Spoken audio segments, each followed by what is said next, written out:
Before we went to break, I wanted to ask you, what are your kids doing in their spare time? Goose, you've got a couple kids. What do your kids typically do in their spare time? Well, my boy, who is 3 going on 4 here, going to be 4 in like a little over a month, just basically the normal stuff, playing with his trucks and cars and being as loud as he possibly can at the most inopportune times. And your young girl? Young girl, she she loves to play with her, she's 8. She loves to play with the dolls, video games, computer, that kind of stuff, I think 99% of the people listening would probably say the same thing. Yeah, that sounds pretty normal and basic. So yesterday, Goose and I are getting ready for the show early in the morning. We're going through some prep work, and I get an email from my friend Dustin. And I saw this, and what did I do, Goose? I mean, I first of all almost threw up, and I was just in dead silence. And what I saw was a shocking video, and we've talked about this. Young people model what we do and what they see. Yes, we may tell them no, we may tell them do this, but they don't really hear what we're telling them.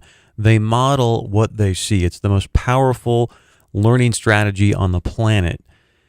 And so I'm sitting here going through this article, and a shocking video has emerged from Pakistan.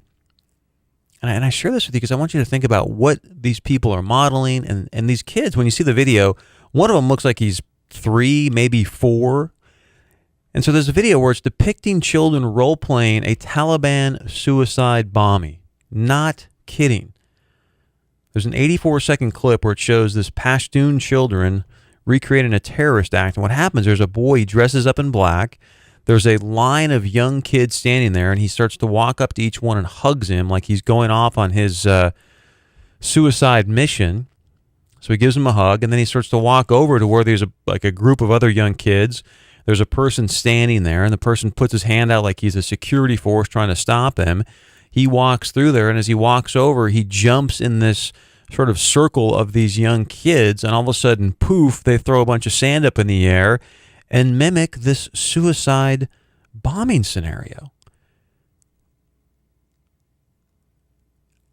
I really don't know what to say. I had to share this with you because these kids are so young and what they're modeling. And think about, look, I talk to a lot of parents, and they talk to me about, oh yeah, in fact, there's a person I know where their daughter's maybe 8, 9 years old, and they're talking about, Justin Bieber. Saying, yeah, I think I'm going to call up Justin Bieber. So, I mean, we see the impact the media has on young hearts and minds and what they begin to do and model and think about